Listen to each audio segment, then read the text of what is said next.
J'ai toujours cru que le véritable caractère se révèle dans la façon dont les gens traitent ceux qu'ils pensent ne pouvoir leur apporter aucun avantage. Je m'appelle Emma Miller, et voici comment j'ai appris à quel point cette croyance était juste. En grandissant, mes parents m'ont appris la valeur du travail acharné et de l'humilité. Mon père était concierge dans une entreprise de technologie prestigieuse, et ma mère nettoyait les maisons des familles riches. Ils se sont épuisés pour me donner une éducation, se privant souvent de ce dont ils avaient besoin pour que je puisse avoir ce qu'il me fallait. Emma, ma chérie, me disait ma mère, les mains rugueuses après des années de nettoyage, le savoir est la seule chose que personne ne peut te prendre. Ces mots résonnaient dans ma tête tandis que je traversais l'université, étudiant la finance et l'informatique. Le jour, je suivais mes cours, et la nuit, je nettoyais des bureaux, tout comme mon père. Mais j'avais un secret qui me faisait avancer, je développais un algorithme financier révolutionnaire capable de prédire les tendances du marché avec une précision sans précédent. Pendant ma dernière année, alors que la plupart des étudiants faisaient la fête, je perfectionnais mon programme. Puis, un matin ordinaire de mardi, tout changea. Mon algorithme attira l'attention d'une grande entreprise d'investissement. Ils m'ont offert 75 millions de dollars pour cela, en plus d'un poste au sein de leur conseil d'administration. J'ai accepté l'offre mais gardé ma richesse cachée. J'ai continué à vivre modestement, investissant judicieusement et faisant croître ma fortune discrètement. C'est alors que j'ai rencontré James. Il m'a littéralement heurté dans un petit café où je travaillais sur mon ordinateur portable. Du café chaud a éclaboussé la table, frôlant à peine mon ordinateur. « Oh mon Dieu, je suis vraiment désolé », s'est exclamé James, attrapant frénétiquement des serviettes en papier. Sa véritable détresse m'a fait rire. « Ce n'est rien », je lui ai dit en l'aidant à nettoyer. « Je suis Emma. »« James. S'il te plaît, laisse-moi t'offrir un autre café, c'est le minimum que je puisse faire. » Un café a mené à un dîner, et le dîner a bien plus. James était gentil, drôle et d'un naturel rafraîchissant. Il travaillait comme enseignant au lycée, passionné par l'idée de faire une différence dans la vie de ses élèves. Lorsqu'il m'a demandé en mariage 6 mois plus tard, j'ai dit oui sans hésiter. Puis j'ai rencontré sa famille. Patricia, ma belle-mère, vivait dans une grande maison située dans un quartier huppé. Son mari, Robert, était décédé il y a des années, la laissant avec un héritage confortable. Dès notre première rencontre, elle a clairement fait comprendre que je n'étais pas ce qu'elle imaginait pour son fils. La fille d'une femme de ménage, dit-elle en me scrutant derrière son verre de vin. Comme c'est mignon. James, chérie, je pensais que tu sortais avec la fille du docteur, Caroline. Maman, prévint James. Mais le ton était donné. À chaque réunion de famille, Patricia trouvait des moyens de me rappeler ma place. Elle me demandait d'aider le personnel de traiteur, prétendant que je serais plus à l'aise dans la cuisine. Quand James me défendait, elle riait et disait que c'était juste pour faire en sorte qu'Emma se sente chez elle. Sa fille, ma belle-sœur Amanda, était du même acabit. Agente immobilière à succès, elle ne manquait jamais une occasion de se vanter de son succès ou de me rappeler mes humbles débuts. Emma, ma chère, disait-elle avec une fausse douceur, j'ai quelques clients qui cherchent un service de nettoyage. Dois-je leur donner le numéro de ta mère ? Je prenais tout cela avec calme, en partie parce que je connaissais la vérité sur ma richesse, mais surtout parce que je voulais voir les vraies couleurs des gens. James me serrait la main sous la table, murmurant des excuses pour le comportement de sa famille, mais ne se rebellant jamais réellement contre eux. Ce qu'il ne savait pas, c'est que j'avais mes propres plans. J'avais discrètement acheté des propriétés dans toute la ville, y compris plusieurs dans le quartier prestigieux de Patricia. Le manoir à côté de celui de Patricia était sur le marché depuis des mois. À travers une série de sociétés écrans, je l'ai acquis pour 12 millions de dollars. La réunion de famille annuelle approchait, un événement de 3 jours où des membres de la famille venant de tout le pays se retrouvaient chez Patricia. Cette année, cependant, serait différente. Et James, chérie, annonça Patricia lors du dîner une semaine avant la réunion, j'ai arrangé les chambres d'amis. Tu resteras dans ta chambre d'enfance, bien sûr. Emma pourra utiliser le sous-sol. Nous avons besoin des bonnes chambres pour la famille qui contribuent réellement à nos réunions. James se tourna mal à l'aise. Maman, Emma est ma femme. Et en tant que ma belle-fille, elle devrait être reconnaissante pour l'hébergement qu'elle recevra, coupa Patricia en douceur. De plus, avec son passé, elle doit sûrement être habituée à bien pire. Je souris simplement et dis, le sous-sol ira très bien, Patricia. Si seulement elle savait ce qui l'attendait. La réunion commença un vendredi. Les voitures remplissaient l'allée circulaire de Patricia à l'arrivée des membres de la famille. J'ai aidé à porter les bagages, servir les boissons et supporter les remarques habituelles sur mes origines. Le soir, alors que tout le monde s'installait dans ses chambres luxueuses, je me dirigeais vers le sous-sol avec ma petite valise. Le sous-sol était froid et humide, avec un lit étroit installé dans un coin. Tandis que je m'asseyais sur le lit qui grinçait, j'entendis des rires flotter du haut. La voix de Patricia se faisait entendre clairement à travers les bouches d'aération. Peux-tu croire qu'elle a pris le sous-sol sans protester? J'ai dit à James qu'il aurait dû épouser Caroline. Au moins, elle sait comment se comporter dans la société convenable. D'autres rires suivirent. Je vérifiai mon téléphone. Un nouveau message de mon gestionnaire immobilier. Tout est prêt pour l'inspection de demain, Madame Miller. Le manoir à côté a été entièrement meublé selon vos spécifications. Je souris dans l'obscurité. Demain, ça allait sûrement être intéressant. Le samedi matin arriva, brillant et clair. Je me réveillai tôt, le dos endolori par le lit du sous-sol, et me rendis à l'étage. La cuisine était déjà en effervescence alors que Patricia dirigeait le personnel de traiteur pour le brunch de la journée. « Oh, Emma, bien, dit Patricia, à peine en me jetant un coup d'œil. Puisque tu es réveillée, rends-toi utile et aide Maria avec la vaisselle. Et essaie de rester discrète quand les invités arriveront. Nous avons des personnes très importantes aujourd'hui. » Je croisis le regard de James alors qu'il entrait dans la cuisine. Il avait l'air peiné mais resta silencieux, attrapant son café. Le douloureux rappel de son acceptation passive me fit redresser les épaules. Plus que quelques heures. Bien sûr. Here's the translation in French. En fait, dis-je calmement en regardant ma montre, j'ai un rendez-vous ce matin. La tête de Patricia se releva immédiatement. Un rendez-vous? Pendant notre réunion de famille? Quelle impolitesse! Allons, maman, commença faiblement James. Amanda entra dans la cuisine, le coupant. Maman, les Henderson viennent d'arriver, tu sais, ceux qui ont acheté cette magnifique maison à côté. Elle me lança un sourire moqueur. Ce sont mes plus gros clients cette année. La vente m'a rapporté des millions en commission. Patricia se redressa. Merveilleux. Emma, avant de partir pour n'importe quelle tâche subalterne que tu as prévue, sois au moins utile et aide à servir les mimosas. Je souris. Je dois vraiment y aller. Mon agent immobilier m'attend. Agent immobilier? Amanda ricana. Tu cherches quoi? Des studios dans le mauvais quartier de la ville? La sonnette retentit et Patricia se hâta d'ouvrir, me lançant un regard avertisseur. Je suivis le groupe dans le grand hall central, où une femme sophistiquée en costume coupé attendait. Bonjour, Madame Miller, dit-elle en souriant directement à moi. La maison est prête pour votre inspection finale. Un silence lourd s'installa dans la pièce. Le sourire soigneusement façonné de Patricia se figea sur son visage. Il doit y avoir une erreur, dit-elle avec un rire forcé. L'Emma n'est pas. L'Emma Miller, confirmai-je en m'avançant, propriétaire de la maison à côté.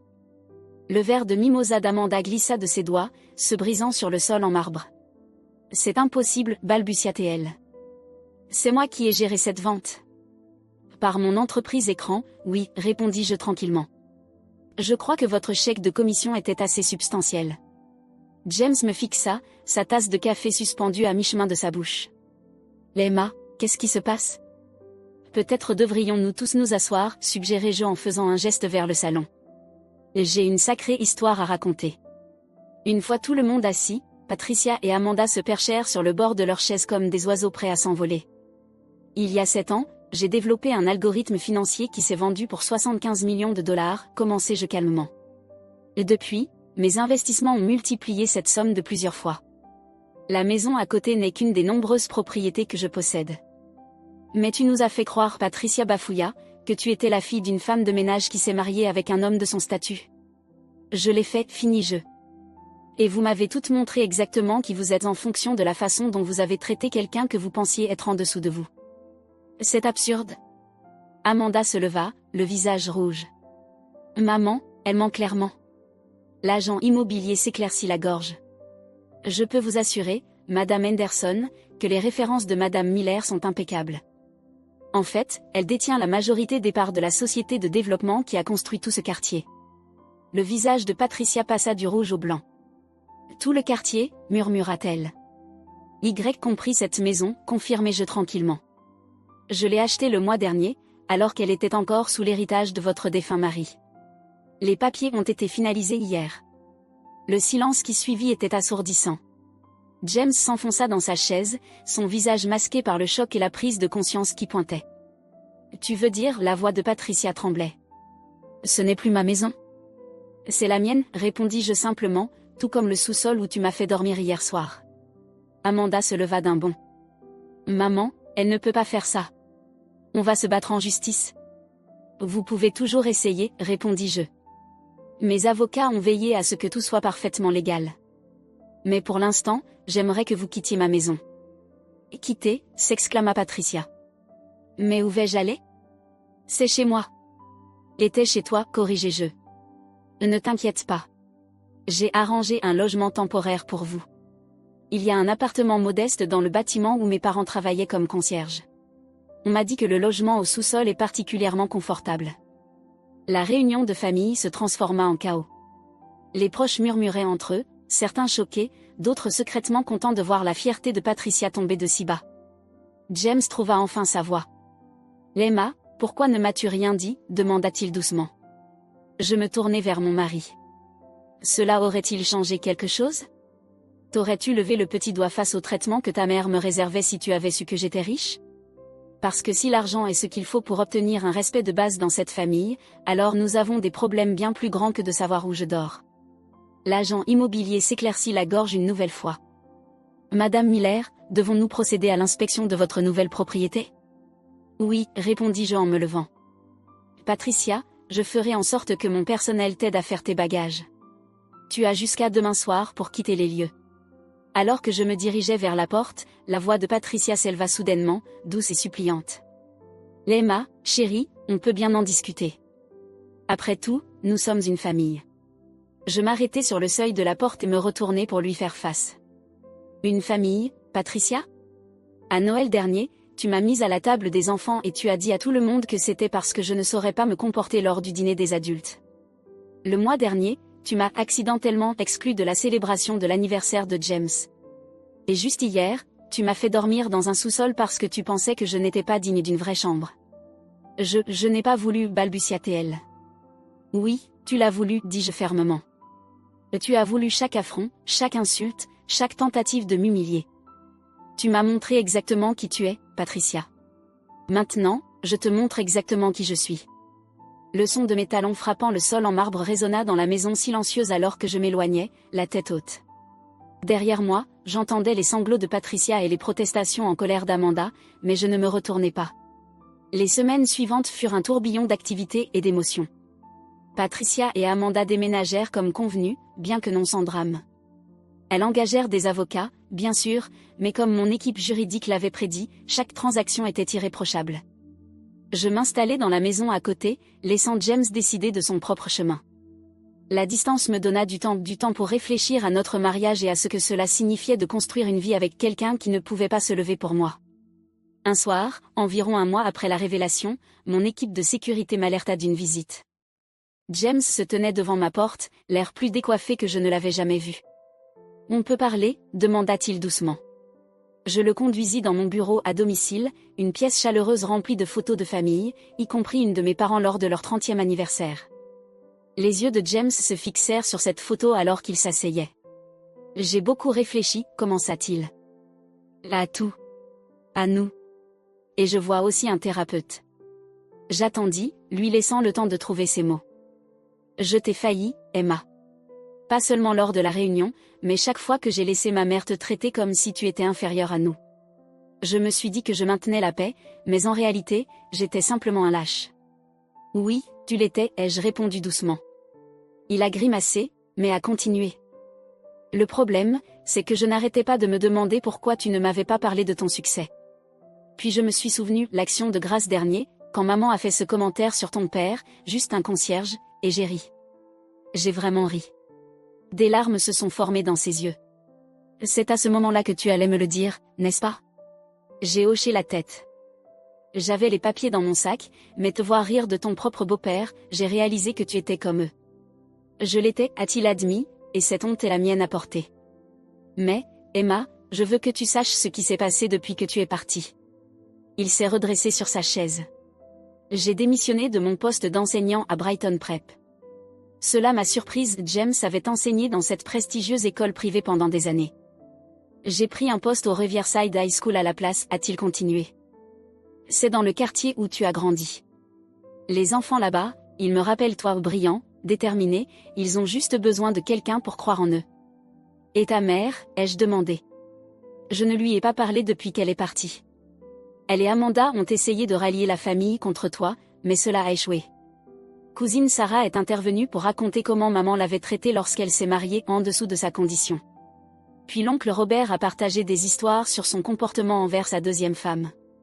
C'est comme si ton courage de t'opposer à elle avait donné la permission aux autres de dire leur vérité.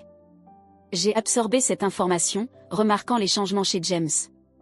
Il semblait plus posé, plus présent. Il y a plus, a-t-il dit. Je fais du bénévolat au centre communautaire où ta mère travaillait. Tu savais qu'ils ont un programme d'éducation financière pour le personnel de nettoyage et les concierges? J'aide à l'étendre. Pourquoi me dis-tu tout ça, James? Parce que je veux regagner ton respect, a-t-il dit simplement. Pas parce que tu es riche, mais parce que tu es la même femme incroyable qui m'a aidé à corriger des copies jusqu'à minuit et qui faisait de la soupe quand j'étais malade. J'étais trop faible pour te mériter avant. Je veux devenir quelqu'un qui le mérite. Avant que je ne puisse répondre, mon téléphone vibra. C'était un message de Patricia. Ta mère est à l'immeuble, ai-je dit à James. Elle exige de me parler. Et tu n'as pas à y aller, a-t-il dit rapidement. En fait, je pense que si. J'ai trouvé Patricia dans l'appartement du sous-sol où elle vivait maintenant. L'ironie n'a échappé à aucune de nous. Ses vêtements de créateur semblaient déplacés contre les murs en béton. Bonjour, Patricia. Elle s'est tournée, et j'ai été frappée de voir à quel point elle paraissait différente. La façade soigneusement entretenue s'était fissurée, montrant la femme pleine d'insécurité en dessous. Emma, a-t-elle dit, puis s'est arrêtée, semblant lutter pour trouver ses mots. Finalement, elle a murmuré, je comprends maintenant. Comprendre quoi? Ce que ça fait d'être jugé par où tu vis. D'avoir des gens qui te regardent de haut. Ses mains tremblaient. Hier, je n'ai pas pu avoir de réservation dans un restaurant à cause de ma nouvelle adresse. Moi. J'y vais depuis 20 ans. Ça fait mal, n'est-ce pas? Elle a hoché la tête, des larmes coulant sur ses joues. J'ai été horrible, pas seulement envers toi mais envers tant de gens. Vivre ici, être traité comme j'ai traité les autres, ça m'a ouvert les yeux. C'était le but, ai-je dit doucement. Elle a levé les yeux brusquement. Tu veux dire que ce n'était pas juste de la vengeance? Rebé aurait voulu me rendre sans abri. C'était à propos de l'éducation? Patricia s'est affaissée sur le petit canapé. J'ai tout perdu, ma maison, ma position sociale, mon fils. Tu n'as pas perdu James, ai-je corrigé. Il choisit de devenir son propre homme pour la première fois. Si tu le perds définitivement, cela dépend de toi et de ta capacité à accepter ce changement. Et toi, a-t-elle demandé hésitante. T'ai-je perdu comme belle-fille? Je l'ai observé attentivement. Cela dépend de toi aussi, Patricia. Un véritable changement prend plus que quelques semaines d'humilité. Et tu m'aideras, a-t-elle demandé doucement. Je ne parle pas d'argent, je veux dire m'aider à apprendre à être meilleur. C'était la première fois que j'entendais une véritable vulnérabilité dans sa voix. 6 mois plus tard, j'ai organisé un dîner. Patricia était là, portant une robe simple plutôt que ses habituelles étiquettes de créateur. Elle a aidé dans la cuisine, pas parce que quelqu'un lui avait demandé, mais parce qu'elle en avait envie. Amanda est venue aussi, ayant récemment commencé à faire du bénévolat dans un refuge pour femmes, une exigence que j'avais ajoutée à son bail quand elle m'a demandé à louer une de mes propriétés. James et moi continuions à travailler sur notre mariage, prenant les choses un jour à la fois. Il avait prouvé son engagement à changer, non par des gestes grandioses mais par des actions cohérentes et un soutien inébranlable. Alors que nous nous asseyions à table, j'ai regardé autour de la table. Mes parents étaient là, mon père en pleine conversation avec James à propos du programme d'éducation financière, qui s'était étendu à 3 autres centres communautaires. Ma mère et Patricia échangeaient des recettes, les barrières de classe précédentes étant dissoutes. Emma, a dit Patricia pendant le dessert, je voulais te remercier. Pourquoi, ai-je demandé. Pour m'avoir appris que la véritable valeur ne réside pas dans où tu vis ou ce que tu possèdes. C'est dans la façon dont tu traites les gens. Elle a souri doucement. J'aurais juste aimé avoir appris cette leçon plus tôt. Plus tard dans la soirée, alors que James et moi étions sur notre balcon, surplombant le quartier, il a demandé, regrettes-tu quoi que ce soit? J'ai pensé à l'année écoulée, la douleur, la croissance, les transformations. Non, ai-je dit finalement. Parfois, les gens ont besoin de tout perdre pour comprendre ce qui compte vraiment. Il a pris ma main, et nous sommes restés en silence confortable, regardant les étoiles. L'appartement du sous-sol où Patricia vivait était visible de notre point de vue, ses lumières brillant chaleureusement dans l'obscurité. Il se dressait comme un rappel que parfois, le plus grand cadeau que tu puisses offrir à quelqu'un est la chance de devenir meilleur que ce qu'il était. Mon téléphone vibra, un message de mon équipe d'investissement concernant un autre déploiement réussi de l'algorithme. Mais pour une fois, je ne l'ai pas vérifié immédiatement. Certaines choses sont plus précieuses que l'argent, et j'étais enfin entouré de gens qui comprenaient cette vérité.